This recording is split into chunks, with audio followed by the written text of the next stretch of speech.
जय जोहार, जय आदिवासी। आ, जैसा कि सबको पता है, वर्तमान के समय में आपने देखा भी होगा कि मणिपुर में जो घटना घटी थी, या फिर कहीं पे भी पूरे देश भर में देखिएगा कि अभी जिस तरह की सरकारी साजिश चल रही है, आदिवासियों को आपस में लड़ाने की कोशिश है। कोशिश में एक जो महत्वपूर्ण तथ्य ये है, जो सरकारी साजिश कहा जा सकता है, जिसमें कुछ गैर आदिवासियों को एसटी का दर्जा देकर कहीं ना कहीं आदिवासी बनाने की साजिश। आदिवासी तो नहीं कहा जाएगा, चूंकि आदिवासी का मतलब होता है आदिवासी माँ और आदिवासी बाप के मिलन से पैदा हुआ व्यक्ति, जिनको ही संविधान में एसटी का दर्जा मिलना चाहिए। साथ ही साथ मैं आपको बता दूं कि एसटी होने की एक और क्राइटेरिया ये भी है कि जो भी व्यक्ति जिनके बाप दादा की जमीन जिस राज्य में है, जिस क्षेत्र में है, उनको ही वर्तमान के समय में एसटी का दर्जा मिलना चाहिए और उस राज्य में और उनको आरक्षण मिलना चाहिए। तो ये मणिपुर में जो घटना घटी है, कहीं ना कहीं वहाँ के जो जल जंगल जमीन जो कि आदिवासियों के नाम पे है, इसको लूटने के लिए ये साजिशें हुई हैं। दो आदिवासियों के बीच में झगड़ा हुआ है। लेकिन इसी तर्ज पे अभी वर्तमान में मैं संवैधानिक बातें भी करूंगी, लेकिन इसी तर्ज पे अभी जम्मू कश्मीर में स्थिति खतरनाक रहती आई है, वर्तमान में भी है। वहाँ के जो स्थानीय आदिवासी हैं, स्थानीय आदिवासी गुज्जर बकरवाल जो हैं, उन लोगों को कहीं ना कहीं, जो भी सुनने में भी आया होगा आपको, जो उच्च श्रेणी के कुछ लोगों को संविधान संशोधन करके अनुसूचित जनजाति का दर्जा दिया गया है, जो कथित तौर पे कहा जाए कि उच्च श्रेणी के लोग थे, तो उनको वहां पे एसटी का दर्जा दिया गया है बिल ला के, कानून बना के। इसका विरोध वहां पे वो वहां के जो स्थानीय आदिवासी है, जिनके लोगों को के बाप दादा की जमीन वहां पे है, जिसके बाप दादा के जमीन के नाम पे कहीं ना कहीं वहां पे आरक्षण उनको प्राप्त है, वो अपना आरक्षण बढ़ता हुआ नहीं देख सकते। जो वहां के गैर आदिवासी समुदाय जो थे, उच्च श्रेणी के आदिवासी, उच्च श्रेणी के जो लोग थे, उनको संविधान संशोधन करके एसटी का दर्जा दिया जा रहा है। 2 साल से लगातार वहां पे विरोध हो रहा है। विरोध होने के बाद में जो जम्मू कश्मीर के विश्वविद्यालय है, वहां पे भी जो स्थानीय आदिवासी कार्यकर्ता है, उन्होंने भी काफी रैली धरना प्रदर्शन शांतिपूर्वक किया है। और लोकतंत्र की हत्या करते हुए कहीं ना कहीं उनको जेलों में डाला जा रहा है, नजरबंद किया जा रहा है। मीडिया कर्मी को भी कहा जाए जेल में डाला जा रहा है। तो इस तरह की स्थिति वहां पे पैदा है। पूरे देश भर में भी यही स्थिति पैदा है। क्यों? क्योंकि संविधान के तहत, या फिर कहा जाए कि इतिहास में मैं देखती हूँ, अगर आदिवासी जाग जाएगा तो जो 60% जमीन इनकी चली गई है, वो इनको वापस करना पड़ेगा। वर्तमान की सरकारों को, केंद्र की सरकारों को, राज्य की सरकारों को वापस करना पड़ेगा, जो कि गलत तरीके से हमारी जमीनों का हस्तांतरण हुआ है। संविधान में ये बात साफ साफ लिखी हुई है। अभी वर्तमान के समय में जो 2 समुदाय, आदिवासी समुदाय के बीच में आरक्षण को लेके जो जिस तरह का साजिश रची जा रही है, लड़ाई लगवाने की, फूट लगवाने की, कि एक आदिवासी समुदाय कहता है कि फलाना जो आदिवासी समुदाय है वो हमारा आरक्षण खा जा रहा है। ठीक है, ये लगभग हर एक राज्य में देखा जा रहा है। लेकिन आपको ये समझना पड़ेगा कि आदिवासी 2 ही तरह के लोग हैं, जो कि एक आदिवासी माँ और आदिवासी बाप के मिलन से पैदा होते हैं। उनको ही संविधान में एसटी का दर्जा देना चाहिए। लेकिन और एक और चीज क्या है कि वैसे लोग जो कि 1950 के पहले अंग्रेजों ने उनके रीति रिवाज परंपरा को देखते हुए उनको एसटी का दर्जा दिया था, वैसे ही लोगों को वर्तमान के समय में भी संविधान में एसटी का दर्जा मिलना चाहिए। और 1950 में scheduled area, scheduled tribe order जो था 1950 में, जिसके तहत अनुसूचित जनजाति को अनुसूचित जनजाति का दर्जा दिया गया राष्ट्रपति महोदय के द्वारा। और 1950 में शेड्यूल्ड एरिया का डिक्लेरेशन जो हुआ, निर्धारण हुआ, उसके अनुसार आदिवासी क्षेत्र कौन होंगे, इसको भी 1950 में ही निर्धारित किया गया। तो एसटी कौन होंगे, अनुसूचित क्षेत्र कौन होंगे, कौन कौन से होंगे, ये 1950 में राष्ट्रपति महोदय को ये पावर दिया गया। संसद के पास में ये पावर नहीं है कि कौन आदिवासी होगा या कौन से क्षेत्र आदिवासी क्षेत्र होंगे, ये निर्धारण करने का केवल राष्ट्रपति महोदय को ये पावर प्राप्त है। और एक बात आपको साफ साफ समझना पड़ेगा कि वैसे क्षेत्र जो कि 1950 के पहले आदिवासी क्षेत्र घोषित थे, या वैसे लोग जो 1950 के पहले आदिवासी घोषित थे, वैसे ही लोगों को 1950 में के बाद में अगर क्षेत्र या जनजाति छूट गए हों, उनको ही एसटी में डाला जाना चाहिए। उच्च श्रेणी के लोगों को, या फिर जिनसे आपको लगता है कि हमारे वोट बैंक ज्यादा है, इनको एसटी में डाल देने से हमारा वोट बैंक बढ़ेगा, ये कहीं ना कहीं संविधान उल्लंघन है। और वर्तमान में जैसा कि संविधान का अनुच्छेद मैंने बताया कि जम्मू कश्मीर में जो वहां के स्थानीय जो ओरिजिनल आदिवासी हैं, बकरवाल समुदाय है, गुज्जर समुदाय है, ये वहां पे शांतिपूर्वक रैली धरना प्रदर्शन कर रहे हैं, जागृत करने की कोशिश कर रहे हैं, क्योंकि लोकतंत्र हमको ये इजाजत देता है। लेकिन लोकतंत्र का गला घोटते हुए वहां पे इंटरनेट बंद किया जा रहा है, वहां के लोगों को जेलों में डाला जा रहा है। तो कहीं ना कहीं देश भर में भी यही स्थिति पैदा की जा रही है। क्योंकि आदिवासी जाग जाएगा तो जो जो चला गया है उनके पास से, मतलब जितनी जमीनें आजादी के समय में 1950 के समय में 60% जमीन हमारे पास में थी, वर्तमान के समय में घट के वो 3% भी नहीं रह गई है, जिस तरह का डेटा हम लोगों को समझ में आता है। और भी साजिशें हैं कहीं ना कहीं हमारे क्षेत्र में, जो आदिवासी क्षेत्र कहा जाए, आदिवासी क्षेत्र में नोटिफाइड ट्राइब होते हैं। एक उदाहरण के तौर पे बता दूं कि झारखंड में 32 ट्राइब नोटिफाइड है, 32 तरह के जनजाति वहां पे झारखंड में निवास करते हैं। उन 32 ट्राइब का ही, उन 32 आदिवासी जनजाति का ही अधिकार है वहां पे, जल जंगल जमीन पे उनका पूर्ण अधिकार है। चूंकि बाप दादाओं की जमीनें वहां पे थी और बाप दादाओं की जमीनों से ही आरक्षण प्राप्त है। हमको ये आरक्षण, हमको लगता है कि जो आपस में आदिवासी समुदाय में जो झगड़ा होता है, किसी अन्य समुदाय को एसटी में डाला जाता है, तो लोगों के बीच में जो झगड़ा होता है, आपको क्लियर बता दूं कि ये आरक्षण भीख में दी हुई चीज नहीं है। आरक्षण का मतलब होता है कि जितनी जमीन बाप दादाओं की जमीन हमारे यहाँ पे, उतना ही आरक्षण हमको यहाँ पे मिलना चाहिए। फॉर एग्जाम्पल बता दूं, आपको ज्यादा क्लियर करने के लिए बता दूं कि एक उदाहरण देती हूँ छोटा सा, अलमारी का। अगर अलमारी में 4 भाग है, ठीक है, लोहे की अलमारी है, 4 भाग है, 4 भाग में 4 भाई वहां पे कपड़े रख रहे हैं, कहा जाए 25% हर पर्सन को वहां पे आरक्षण प्राप्त है। 2 भाई चले जाते हैं शहर, 2 भाई बचते हैं, 2 भाई वहां पे कपड़े रखते हैं, 50-50% वहां पे आरक्षण प्राप्त है। ठीक ऐसे ही एक भाई की शादी हो जाती है, वो चला जाता है, एक भाई अकेला बचता है, तो अलमारी में पूरा का पूरा अलमारी उसका है, 100% रिजर्वेशन जो है, 100% आरक्षण अलमारी में उसको मिलता है, क्योंकि वो वहां पे अकेला भाई है। ठीक उसी तरह किसी क्षेत्र में, किसी गांव में, या फिर कहा जाए कि जितनी जमीन मेरे पिताजी की होगी, उतने क्षेत्र में ही मेरे पिताजी का, मतलब कहा जाए कि आरक्षण प्राप्त होगा। किसी पड़ोसी को वो जमीन नहीं दी जा सकेगी, और पिताजी के ही बाल बच्चों को वो जमीन का बंटवारा होगा, पड़ोसी को नहीं होगा। ठीक उसी प्रकार जो कहा जाए कि अगर झारखंड की बात करें, 10 राज्य 5वीं अनुसूची में है, 4 राज्य 6ठी अनुसूची में है, आदिवासी क्षेत्र जहां पे आदिवासी बहुल है, तो 100% रिजर्वेशन की बात मैं कहूं कि जितनी जमीनें हमारे बाप दादाओं की जमीन थी, और सुप्रीम कोर्ट अपने कई जजमेंट में कहता है, पीरमी रेड्डी जजमेंट में कह रहा है, 5वीं अनुसूची ये कह रहा है कि आदिवासी, या फिर कहा जाए कोई भी लैंड रेवेन्यू कोड है, भू राजस्व संहिता या टेनेंसी एक्ट, ये कह रहा है कि आदिवासी की जमीन किसी गैर को नहीं दी जा सकती है। और 1950 के समय में कहा जाए कि 50 से लेके अभी तक में इस चीज का सबसे ज्यादा उल्लंघन किया गया है।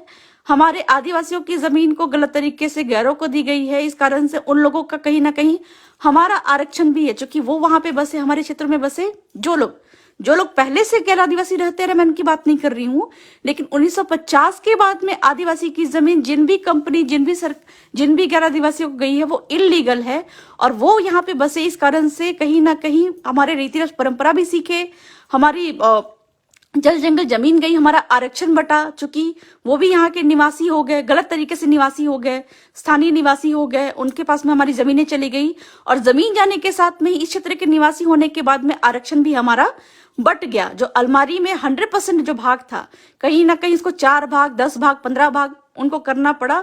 यही है आरक्षण, जितनी जमीन बाप दादा की, उतना ही आरक्षण वहां पे उन लोगों का। तो झारखंड में 32 ट्राइब है। हर राज्य के अनुसार से आप देख लीजिए, जिस राज्य से भी मुझसे जुड़े हुए हैं, हर किसी को आप देख लीजिए कि यही है आरक्षण का अधिकार, कि जितनी बाप दादा की जमीन आपकी वहां पे। यही कारण है कि एसटी की जमीन को हम नहीं चाहते किसी भी तरीके से आदिवासी अपनी जमीन से विस्थापित हो, क्योंकि एक बार आदिवासी अपनी जमीन से विस्थापित हो जाता है, बाप दादाओं की जमीन चली जाती है, तो आरक्षण का परसेंटेज भी कहीं ना कहीं कम हो जाता है। अपनी जमीन पे गैर आदिवासियों को बसाते हैं, गलत तरीके से कलेक्टर महोदय दे देते हैं, तो कलेक्टर महोदय जमीन तो दे देते हैं, हमको पता भी नहीं होता है, हमारी जमीनें पे बाहरी लोग आके बसते हैं, और कहीं ना कहीं हमारा आरक्षण का परसेंटेज कम हो जाता है। तो मैं बात कर रही हूँ वर्तमान के समय में, ये जानकारी भी जरूरी थी कि जम्मू कश्मीर में गुज्जर बकरवाल समुदाय जो कि ओरिजिनल वहां के एसटी उनके बाप दादाओं की जमीन है। अब यहाँ पे ये बात आएगी कि गुज्जर बकरवाल समुदाय जो जम्मू कश्मीर के हैं वो तो मुसलमान है, तो वो आदिवासी कैसे? बहुत बड़ी गलतफहमी हमको ये है कि धर्म से ही आदिवासी है। अगर वो एक कहा जाता है कि आदिवासी कोई धर्म एक्सेप्ट कर लेता है तो उसकी एसटी सर्टिफिकेट छिन जाता है। रियलिटी भी है, सुप्रीम कोर्ट के कई सारे जजमेंट है जिसमें ये बताया गया है कि आदिवासी जो है अगर अपने पुरखों की संस्कृति को छोड़ देता है, धर्म की बात नहीं कही है, पुरखों की संस्कृति को छोड़ देता है, रीति रिवाज को छोड़ देता है, तो उनका जो एसटी का सर्टिफिकेट रद्द होना चाहिए। इस तरह का भी आया है। बहुत सारे धर्मों के लोगों को ऐसा भी जजमेंट आया है कि चूंकि वो धर्म को मान रहे हैं, सुप्रीम कोर्ट बोल रही है ये बात कि वो किसी धर्म को मान रहे हैं, लेकिन चूंकि वो बाप दादाओं के रीति रिवाज परंपरा को फॉलो कर रहे हैं, मान रहे हैं, इस कारण से धर्म को मानते हुए भी उनको एसटी का दर्जा से नहीं हटाया जा सकता है। एक तरफ से कहीं कहीं पे जो कहा जाए जम्मू कश्मीर के बाहर पे जहाँ पे मुस्लिम समुदाय के जो लोग हैं, स्थानीय लोग हैं, तो वहां पे आदिवासी मुस्लिम धर्म को एक्सेप्ट कर ले रहे हैं, तो भी उनका एसटी का दर्जा छीन लिया जा रहा है कि नहीं, ये चूंकि मुस्लिम धर्म का बिल्कुल रीति रिवाज अलग होता है, इस कारण से उसको एसटी का दर्जा नहीं दिया जाना चाहिए। लेकिन वहीं पे जम्मू कश्मीर के जो गुज्जर बकरवाल समुदाय है, ठीक है, वो मुस्लिम धर्म को फॉलो करते हैं लेकिन उनको एसटी का दर्जा प्राप्त है। तो आपको ये समझना पड़ेगा कि ये एसटी का दर्जा किसी धर्म से नहीं है, बल्कि रीति रिवाज, बाप दादाओं की रीति रिवाज परंपरा और बाप दादाओं की जमीनों से है। मतलब जो भी लोग 1950 के पहले अंग्रेजों ने जब भी सर्वे किया था, जो भी लोग 1950 के पहले जो संविधान बने थे, 1935 के अंग्रेज के संविधान, 1919 के अंग्रेज के संविधान, ठीक है, तो उन सारी चीजों में जितने भी क्षेत्र आदिवासी क्षेत्र घोषित थे, जितने भी लोग आदिवासी घोषित थे, सिर्फ उनको ही 1950 के बाद भी आदिवासी होने का अधिकार है, संविधान में एसटी होने का अधिकार है। यही है राष्ट्रपति महोदय का पावर, उससे ज्यादा बियॉन्ड वो पावर के अगेंस्ट वो कोई काम नहीं कर सकते। मतलब कि किसी क्षेत्र को वो बढ़ा तो सकते हैं, आदिवासी क्षेत्र को बढ़ा सकते हैं, लेकिन घटा नहीं सकते। इस पे झारखंड हाईकोर्ट का एक जजमेंट भी आया था आशिक अहमद का, जिसमें हाईकोर्ट ने कमेंट भी किया था कि once an area is declared as scheduled area, then even president himself cannot vary through the subsequent order। एक बार कोई क्षेत्र अनुसूचित क्षेत्र घोषित हो गई है 1950 में, फिर राष्ट्रपति महोदय को भी ये अधिकार नहीं है कि उस क्षेत्र को घटा सके, क्योंकि 1950 के समय में के पहले जो आदिवासी क्षेत्र थे उनको तो आदिवासी क्षेत्र घोषित करना ही है, लेकिन 1950 के पहले जो पार्चुनिस्ट क्षेत्र में थे, आपका excluded area, partially excluded area में थे, उनको भी आपको बढ़ाना है। जैसे कि आपके राजस्थान में यहाँ पे आदिवासी क्षेत्रों को बढ़ाया गया, वैसे ही जो जो क्षेत्र है, जैसे झारखंड में हजारीबाग जो था वो पांचवी सूची में था, उनको पांचवी सूची में 1950 के पहले पांचवी सूची में था, तो 1950 के बाद भी हजारीबाग जो झारखंड का है उसको पांचवी सूची में डाले जाने की मांग होनी चाहिए। राष्ट्रपति महोदय बाध्यकारी है, चूंकि 1950 के पहले वो शेड्यूल्ड एरिया था, तो उनको 1950 के बाद में भी हजारीबाग जो है वो पांचवी सूची में डाला जाना चाहिए था। उत्तर प्रदेश का सोनभद्र 1950 के संविधान के पहले शेड्यूल्ड एरिया में था, पांचवी सूची में था। 1950 के बाद में उत्तर प्रदेश का सोनभद्र जो है उसको पांचवी सूची में नहीं डाला गया, तो राष्ट्रपति महोदय ऐसे ऐसे क्षेत्रों को चुन के पांचवी सूची में डालेंगे। और वहीं पे बात आती है अनुसूचित जनजाति की, तो वैसे लोग जो कि 1950 के पहले आदिवासी थे, नो डाउट 1950 में जो शेड्यूल्ड ट्राइब ऑर्डर आया तो बहुत सारे एसटी को जोड़ा गया, वही वर्तमान के समय में भी एसटी रहेंगे।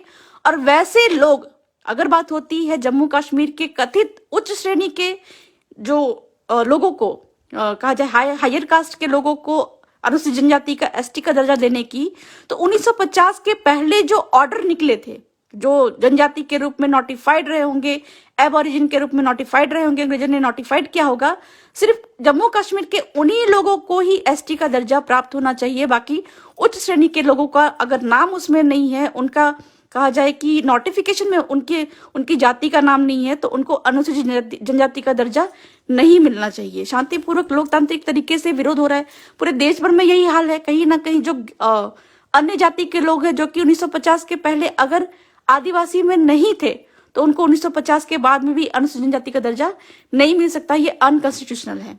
संविधान इजाजत देता है हमको शांतिपूर्वक रैली धरना प्रदर्शन करने की।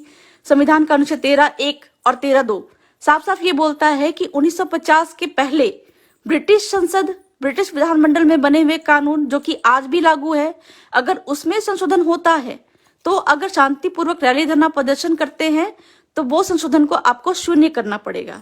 या फिर 1950 के बाद में कोई भी कानून संसद और विधानमंडल बनाती है तो संविधान 13(2) के तहत ये पावर हमको प्राप्त है कि शांतिपूर्वक तरीके से रैली धरना प्रदर्शन ज्ञापन अगर हम करते हैं तो सरकारों को वो जो संशोधन है पूरी तरह संशोधन पूरा का पूरा 1950 के बर्बाद बना हुआ पूरा का पूरा कानून ही शून्य हो जाएगा। तो ये सारी चीजें हैं, लोकतांत्रिक तरीके से हमको शांतिपूर्वक रैली धरना प्रदर्शन करने की इजाजत है। लेकिन जम्मू कश्मीर में जो गुज्जर बकरवाल समुदाय के लोग हैं, शांतिपूर्वक तरीके से जो उच्च श्रेणी के अनुसूचित जनजाति उच्च श्रेणी के जो लोगों हैं, हायर कास्ट के लोग हैं, उनको एसटी का दर्जा दिया जा रहा है। कहा जाए कि बिल लाए जा रहे हैं, कानून बनाए जा रहे हैं और कहीं ना कहीं वोट बैंक के चलते कि अगर इनको एसटी का दर्जा मिल जाएगा तो हमको मतलब कि वोट मिलेंगे आने वाले दिन में। तो इसका विरोध लगातार 2 साल से हो रहा है।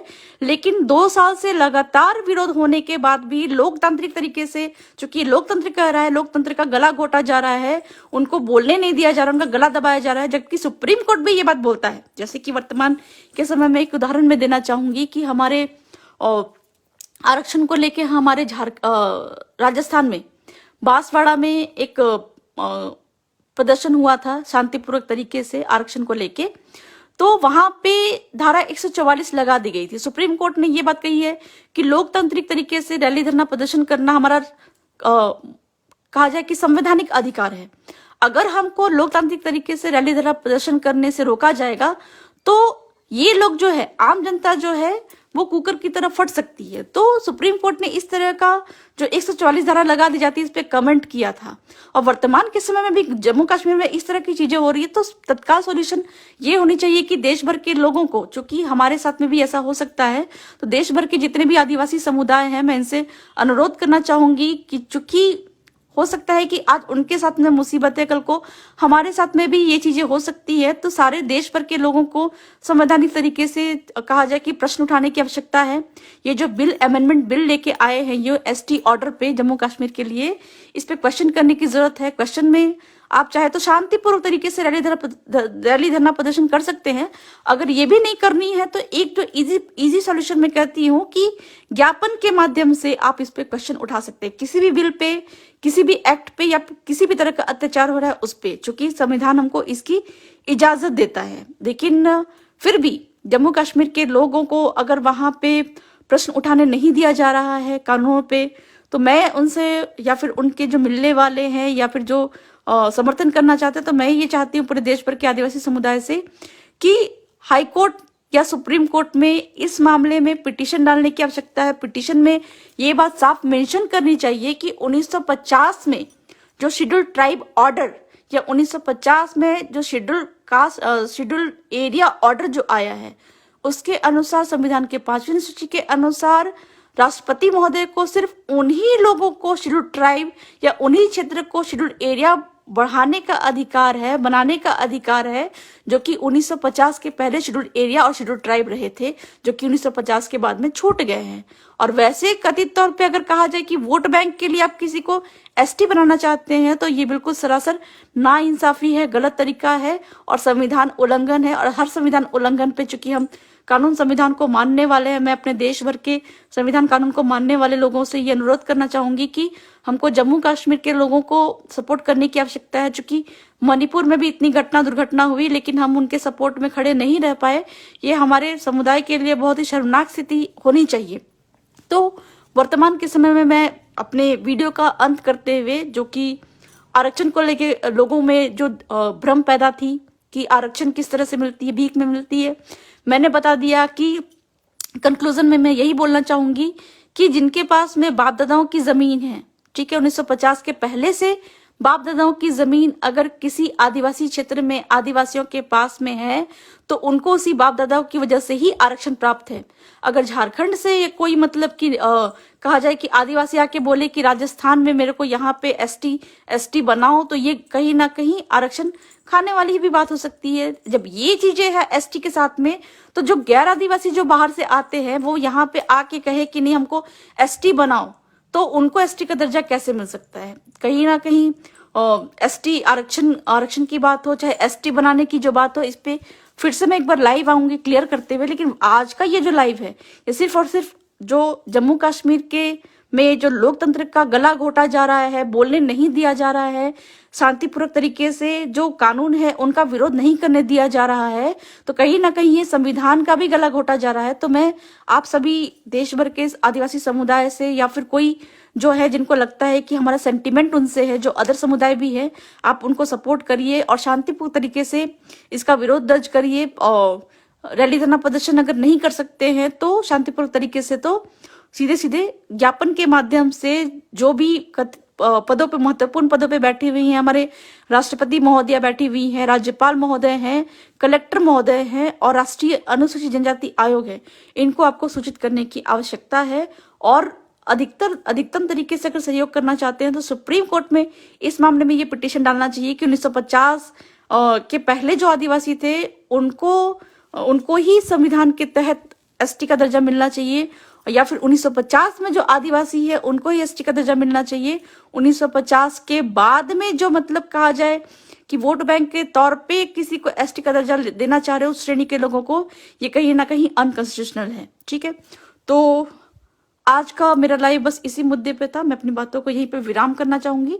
साथ में बने रहिए, अपने आदिवासी समुदाय का सपोर्ट करिए, क्योंकि आज उनके साथ में हुआ है कल हमारे साथ भी हो सकता है। लोकतांत्रिक तरीके से विरोध दर्ज करते रहिए। जय जोहार, जय आदिवासी, जय भील प्रदेश।